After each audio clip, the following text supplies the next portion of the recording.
Hello everyone, मेरे channel में आप सबका स्वागत है। मेरा नाम है मृणालिनी। चलिए देखते हैं इस रीडिंग में यूनिवर्स आपको क्या मैसेज देना चाहते हैं। डियर यूनिवर्स, प्लीज़ बताइए जो भी कलेक्टिव इस रीडिंग को देख रहे हैं उनके हाईएस्ट गुड के लिए आपने क्या बताना चाहते हैं। Dear universe, thank you for your grace, thank you for the love, thank you for abundance, thank you for healing, thank you for transformation, thank you for guidance, thank you for clarity, thank you for validation, thank you for protection. Dear universe, thank you very much.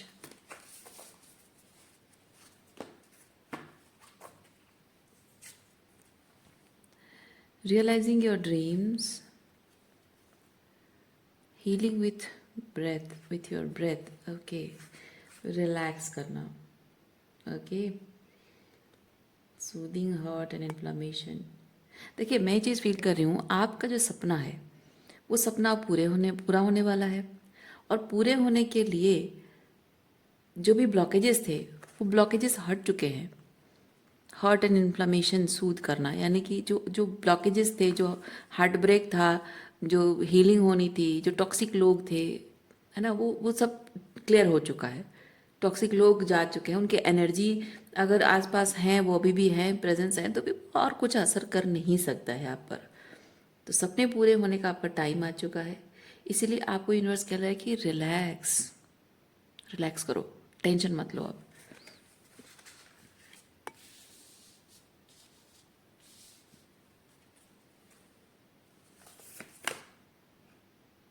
Creating a relationship with time, yes, divine timing आ चुका है। आपने time के हाथ में surrender किया था सब कुछ, मतलब समय को आपने प्रेशर नहीं दिया था कि मुझे चाहिए चाहिए जल्दी चाहिए जल्दी चाहिए, वो आपने किया नहीं।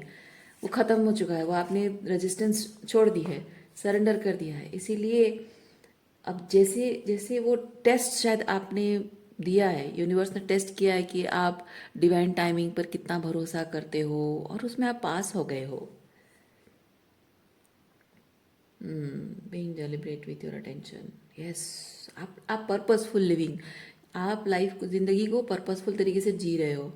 जो आपको चाहिए उसे आप चेज नहीं कर रहे हो। Wow, seeing, feeling the truth, yes. जो आपको चाहिए, आप उस एनर्जी को, बहुत ही हेल्दी एनर्जी आप यूनिवर्स को सेंड कर रहे हो। जो चाहिए उस चीज़ को चेज नहीं कर रहे हो। जो चाहिए इंटेंशनल, पर्पसफुल है और बहुत ही हेल्दी पर्सपेक्टिव है। तो अब इसीलिए ये चीज़ आपकी तरफ आ रहा है।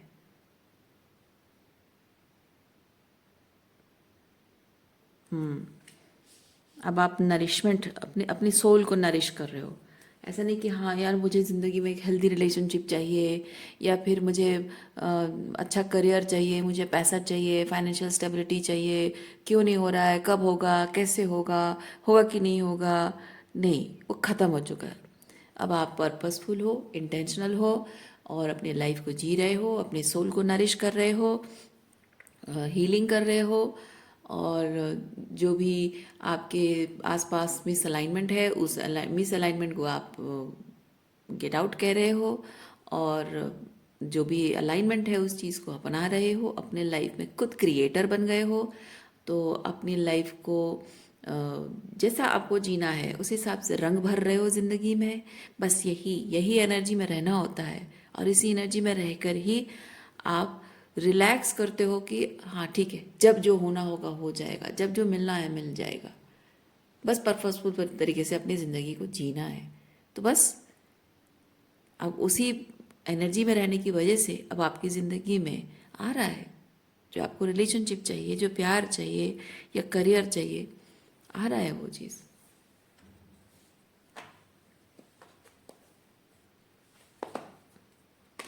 रियलाइजिंग योर ड्रीम्स का मतलब पता है, मैं ये चीज़ फील करती हूँ। मेरा सपना, आप मतलब मेरा मतलब आपकी बात कर रही हूँ। आपको ये कहना है कि मेरा सपना उस इंसान को पाना नहीं है, मतलब उस इंसान, मतलब पर्टिकुलर किसी इंसान की बात नहीं कर रही हूँ, रिलेशनशिप को, प्यार को पाना, ठीक है। मेरा पर्पस, मेरा जीवन, मेरा जो सपना है वो एक इंसान को पाना, एक इंसान से शादी करना नहीं है। मेरा पर्पस पैसा पाना नहीं है।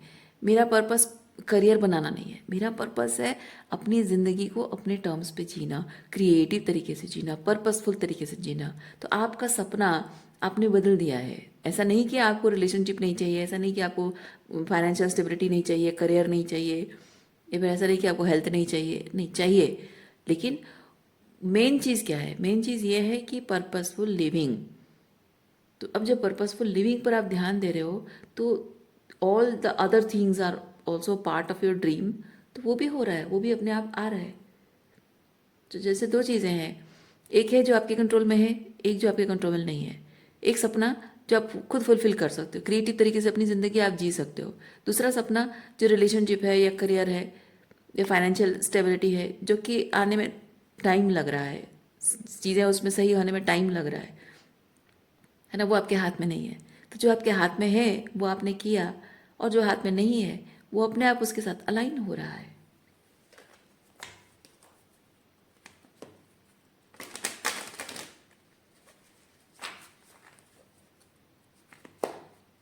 सबसे बड़ी बात यह है कि आप अपने तरीके से चीज़ें हो उस जिद में नहीं है।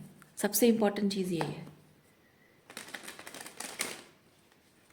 टाइम को सरेंडर करने का मतलब यही होता है कि मैं जैसा चाहता हूँ उसी तरीके से। देखिए डेविल कार्ड, ये मैं जैसा चाहता हूँ मेरे तरीके से चीज़ें होनी चाहिए, मेरी तरीके से चीज़ें होंगी तभी जाकर मैं राइट फील करूँगा।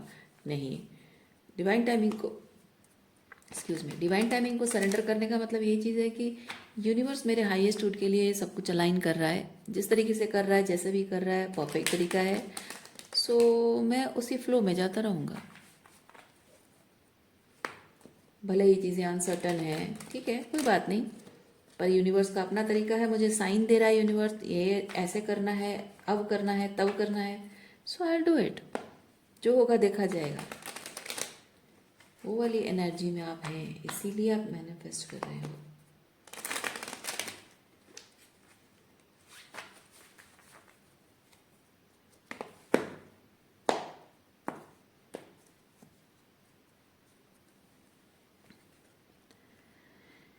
Page of Swords. Despite all the doubts, despite you don't have all the information, you are still walking. You are still moving forward. That is the most important thing you need to do. या चीज़ें workout होंगी नहीं होंगी, मतलब एक चीज़ होता है ना, एक past time old time line है और एक न्यू टाइम लाइन है। ओल्ड टाइम लाइन को आप जब नहीं छोड़ रहे हो, क्यों नहीं छोड़ रहे हो?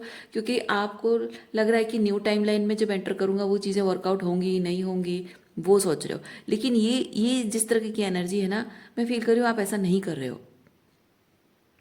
आप समझो मैं जो कह रही हूँ, आप इस एनर्जी में हो या नहीं हो। अगर हो तो आप जानो कि ये मैनिफेस्टेशन हो रहा है, हो चुका है, बस आपको अभी तक शायद नहीं मिला है, या फिर शायद आपको हिंट मिलने लगे हैं, साइंस आपको दिखने लगे हैं। और अगर आप नहीं कर रहे हो तो आपको ये करना चाहिए। और वो एक ये तरीका, ये शॉर्ट फॉर्मूला है मैनिफेस्ट करने का। चीज़ें वर्कआउट होंगी नहीं होंगी तभी जाकर मैं एक्शन लूँगा, तभी जाकर मैं ओल्ड टाइमलाइन से न्यू टाइमलाइन में शिफ्ट होऊंगा, नहीं। न्यू टाइमलाइन में चीज़ें वर्कआउट होंगी नहीं होंगी वो तो बात की बात है। इम्पॉर्टेंट चीज़ क्या है? इम्पॉर्टेंट चीज़ ये नहीं है कि पुराना चीज मतलब नए टाइमलाइन में चीज़ें वर्कआउट होंगी या नहीं। इम्पॉर्टेंट ये है कि ओल्ड टाइमलाइन अब मुझे सर्व नहीं करता है, और ओल्ड टाइमलाइन को मैं होल्ड करके सिर्फ इसलिए नहीं रख सकता हूँ क्योंकि न्यू टाइमलाइन वर्कआउट हुआ कि नहीं मैं श्योर नहीं हूँ। नहीं, न्यू टाइमलाइन वर्कआउट हो ना हो ओल्ड टाइमलाइन मुझे छोड़ना ही पड़ेगा, क्योंकि ओल्ड एंड न्यू टाइमलाइन के बीच में एक फेज होता है, एक नथिंगनेस का फेज होता है। लोग जनरली उस नथिंगनेस से डरते हैं। एक रिलेशनशिप टूटा, दूसरा रिलेशनशिप होगा, बीच के जो फेज होता है, सिंगलहुड का फेज होता है, सॉलिट्यूड का फेज होता है, वहाँ पे हीलिंग करनी होती है, उभरने का समय, पास्ट से उभरने का जो समय है ना, पास्ट ब्रेकअप लास्ट ब्रेकअप से उभरने का जो समय है, लोगों को जनरली डर लगता है। करियर, एक करियर था, दूसरा करियर एक अलग टाइप का करियर, मतलब एक जॉब था, आप छोड़ रहे हो, स्किल, अपने स्किल पर, टैलेंट पर काम कर रहे हो। तो वहाँ पे जो बीच में फेज है, तब आपके पास पैसा नहीं है, जॉब नहीं है, लोग कहेंगे, लोग बातें करेंगे, पचासों सवाल पूछेंगे, पैसों की दिक्कत होगी, फाइनेंशियली डिपेंडेंट होना पड़ेगा अपने फादर पर या ब्रदर पर या अपने भाई बहनों पर, कभी अपनी, अगर आप हस्बैंड वाइफ हो, अपनी पत्नी पर डिपेंड करना पड़ेगा पैसों के लिए। ये चीज़ें आपको अंदर से हिला के रख देती है, नहीं नहीं नहीं नहीं नहीं नहीं, ऐसे कैसे हो सकता है, लोग क्या कहेंगे मेरे बारे में, लोग जज करेंगे, लोग मुझे, मेरी मेरी कैपेबिलिटी पर, मेरे पोटेंशियल पर लोग शक करेंगे, सवाल करेंगे, डाउट करेंगे। ये ईगो होता है, ये ईगोटिस्टिक रेजिस्टेंस होता है। लेकिन वो आपको छोड़ना होगा, क्योंकि यह बात लोगों की नहीं है, लोग आपके बारे में क्या सोचते हैं वो इम्पोर्टेंट नहीं है, वो मैटर भी नहीं करता है।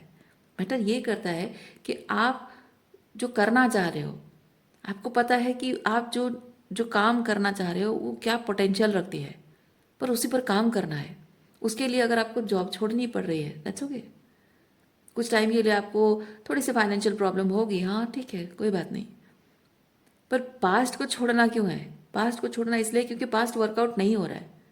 दैट्स द मोस्ट इंपॉर्टेंट थी। आगे क्या होगा नहीं होगा वो अलग बात है, लेकिन जो छोड़ना है उसका तो रीज़न पूरा क्लियर है। तो ये वही चीज़ बता रहा है।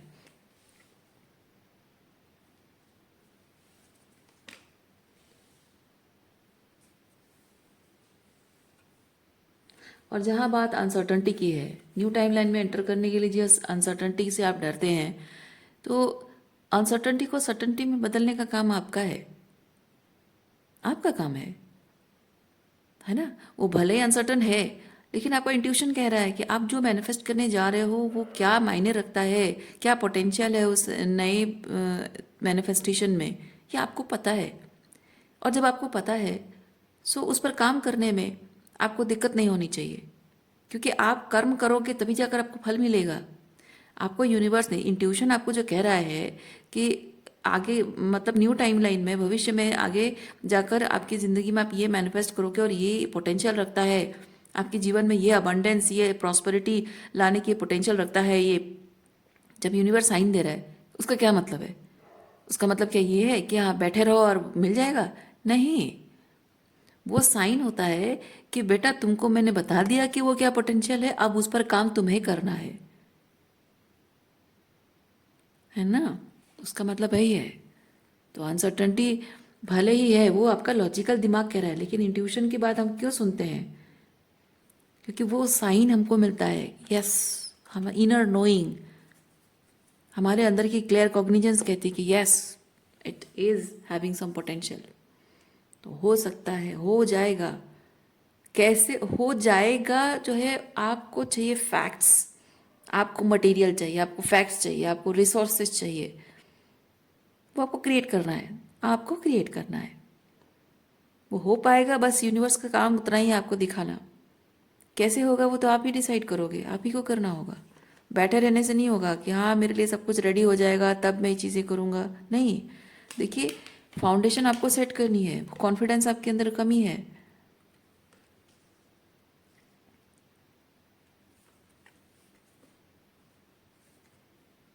यस, आप चाहते हो कि आपको सारे जो भी आप मैनिफेस्ट करने जा रहे हो, जिसकी फाउंडेशन सेट करनी है, जिसकी तैयारी करनी है, वो चीज़ हो पाएगा, उसकी एक सर्टेनिटी आपको चाहिए, अश्योरेंस आपको चाहिए।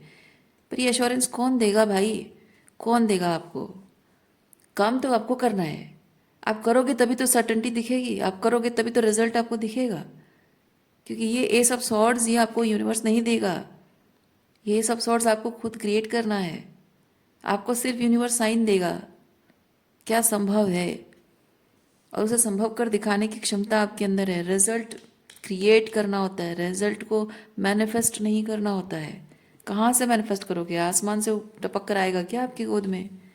नहीं।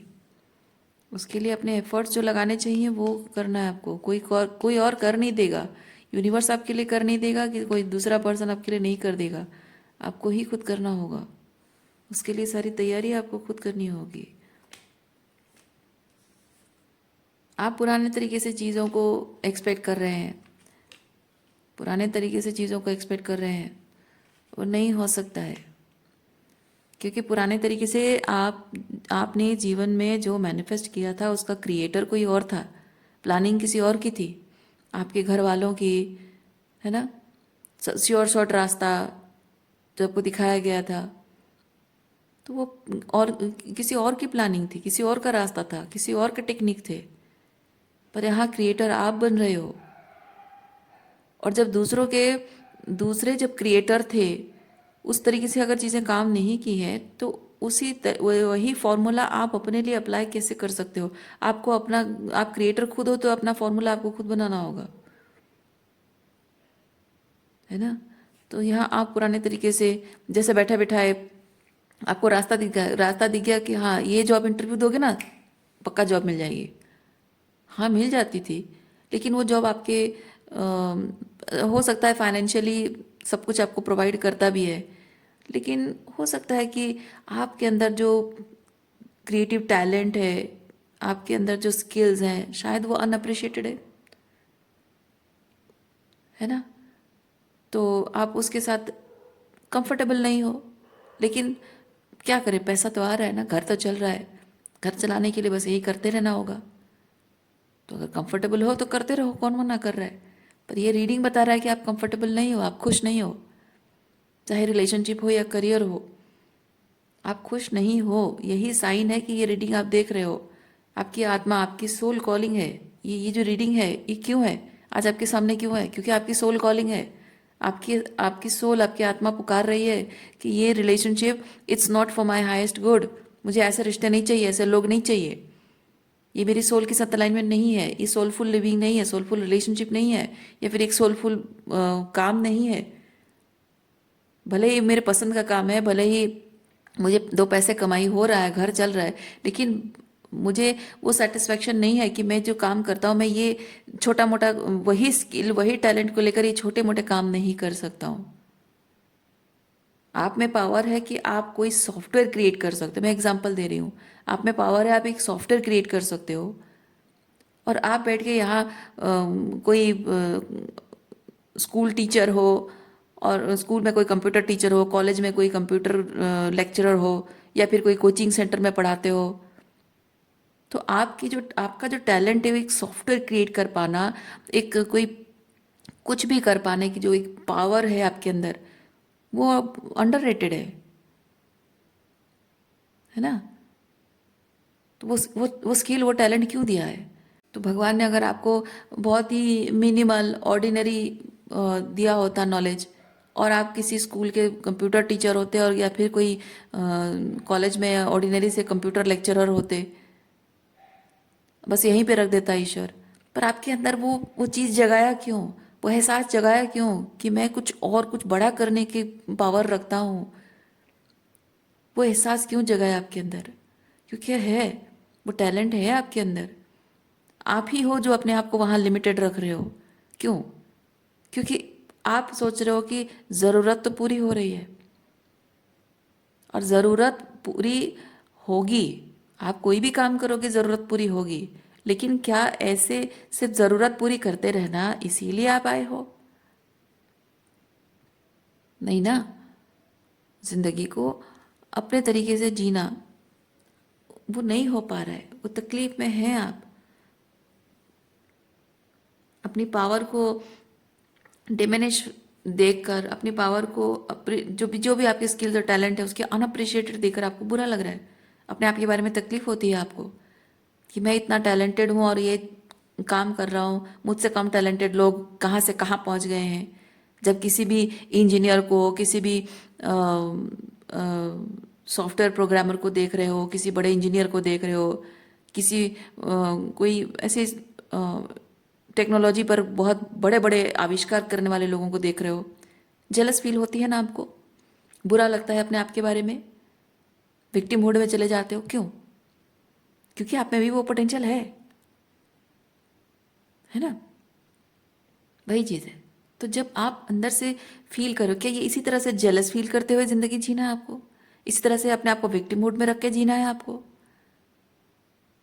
लोगों की ज़िंदगी में बहुत हेल्दी रिलेशनशिप है, पर आपकी रिलेशनशिप में आप ऐसे जी रहे हो जैसे कि एक विक्टिम हो, तकलीफ में हो, पर जैसे तैसे तो घर चल रहा है, जैसे तैसे तो शादी चल रही है, परिवार आगे बढ़ रहा है, सब सब अच्छा हो रहा है। ज़रूरत, ज़रूरत के लिए कंफर्ट जोन क्या है? शादी में कंफर्ट जोन क्या होता है? ज़रूरत। पति है, पैसा कमा रहा है, जिससे तैसे करके तो सरवाइव कर रहे हैं। क्या आप खुद पैसा नहीं कमा सकती हो?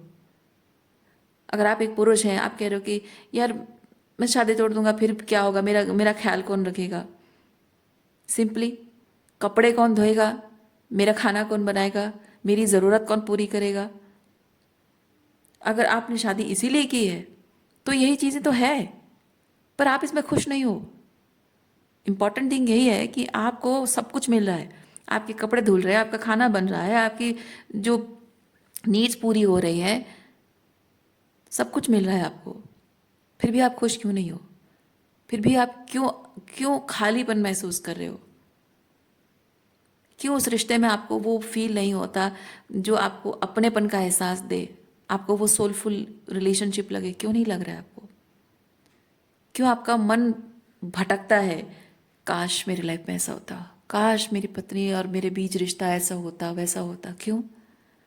क्योंकि वो खाली है, वो नहीं है। वो जगह, वो जगह जो आप काश, जो सपना है ना, वो खाली है, वो हो नहीं पा रहा है।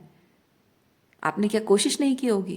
की है, पर वो नहीं हो पा रहा है। दैट मीन्स कि आपको यूनिवर्स कह रहा है कि जो अनफुलफिलिंग है उसको अगर एंटरटेन करते रहोगे just for the sake of that comfort zone, तो जिंदगी में कभी कुछ बेहतर नहीं पा सकोगे। इसलिए इस एनर्जी से आपको बाहर निकलना है।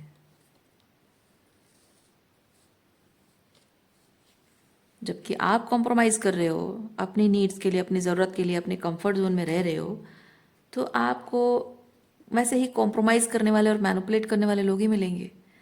सो you have to rise up to your standards, you have to rise up to your standards.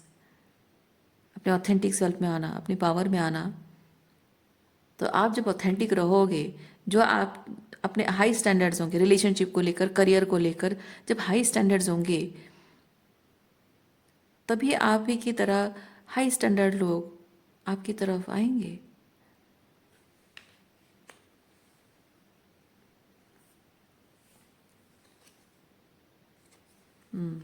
लेकिन आप अगर अपने लिए कुछ करोगे नहीं, क्योंकि आपकी सोल इवॉल्व हो रही है, आपकी सोल इवोल्यूशन चाहती है ना? आपकी सोल, मतलब आपकी सोल जो कह रही है ना, जो कॉलिंग है, सोल की कॉलिंग, क्या मतलब है उसका? आप बहुत कुछ कर पाने की क्षमता रखते हो, बहुत कुछ अच्छा मैनिफेस्ट करने की क्षमता रखते हो, लेकिन लिमिटेशन में आपको बांधा गया है। आपको वो लिमिटेशन ब्रेक करना है। You have to break through that. आपकी सोल कॉलिंग इसीलिए कर रही है। ओके, अपनी सोल कॉलिंग को दबाते दबाते जिंदगी जीते रहे हो और आप देख चुके हो कि क्या नतीजा निकला है।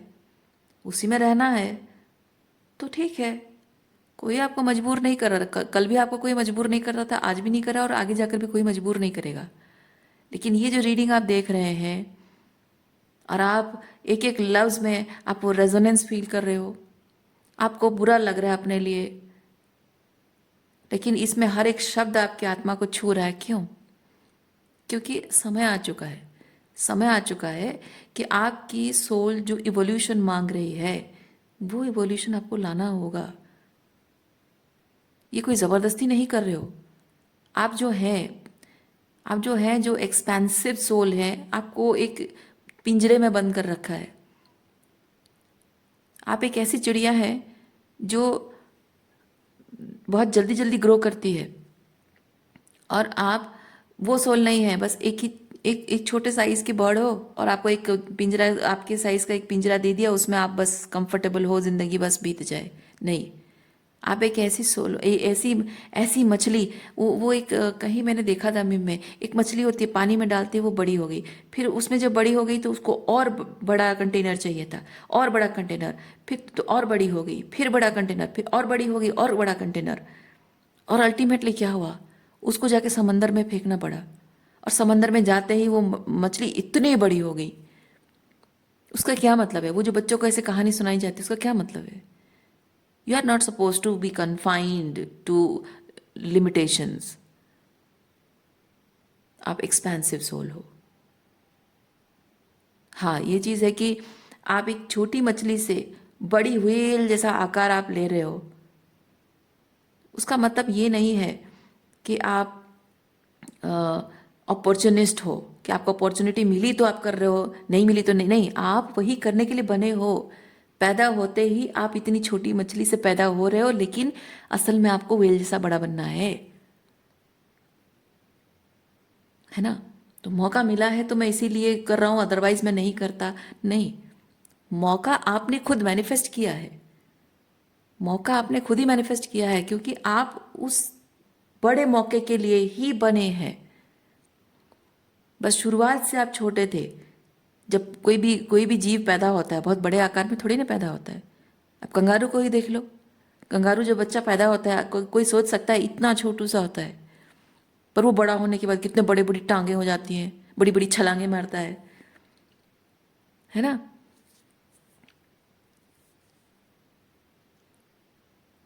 वैसे ही चीज़ है, आप ऑलरेडी एक्सपेंशन के लिए बने हो। बस वो इनिशियल फेज में आप बहुत लिमिटेशन में थे, बहुत कन्फाइंड एनर्जी में थे, क्योंकि आपको प्रेशर नहीं दिया जा सकता। ठीक है, आपको प्रेशर नहीं दिया जा सकता, आपको पुश नहीं किया जा सकता है। आपको खुद समझना होगा। आपको खुद समझना होगा कि आपको एक्सपैंड होना है। आपको अपनी एक्सपेंशन पर, अपनी स्पिरिचुअल ग्रोथ पर, अपनी इवोल्यूशन पर खुद ध्यान देना है, खुद काम करना है। क्योंकि आपकी इच्छा के बगैर ये सब नहीं हो सकता, कुछ नहीं हो सकता। जब तक आप अपनी फ्री विल उसका इस्तेमाल नहीं करोगे, आपके लिए अपॉर्चुनिटीज़ हैं, सारी अपॉर्चुनिटीज़ रहेंगी, लेकिन जब तक आप अपनी फ्री विल का इस्तेमाल नहीं करोगे, कुछ भी नहीं हो पाएगा आपका। आप में मैनिफेस्टेशन पावर है। मजिशियन कार्ड देखा है आपने? मजिशियन कार्ड होता है मैनिफेस्टेशन, मैनिपुलेशन। सो आपको क्या चाहिए? मैनिपुलेशन, वही तो मैनिपुलेशन है ना। मजिशियन जो काम करता है वो तो मैनिपुलेट करता है कि नहीं? असंभव को संभव कर दिखाना, वो क्या है? वो ऑप्टिकल इल्यूजन क्रिएट करता है, तो काइंड ऑफ मैनिपुलेशन है। तो आप भी जो कर रहे हो, ये जो मैनिफेस्टेशन जो होता है, क्या है? ये यूनिवर्स की, कायनात की एनर्जी को अपनी फेवर में मैनिपुलेट करना है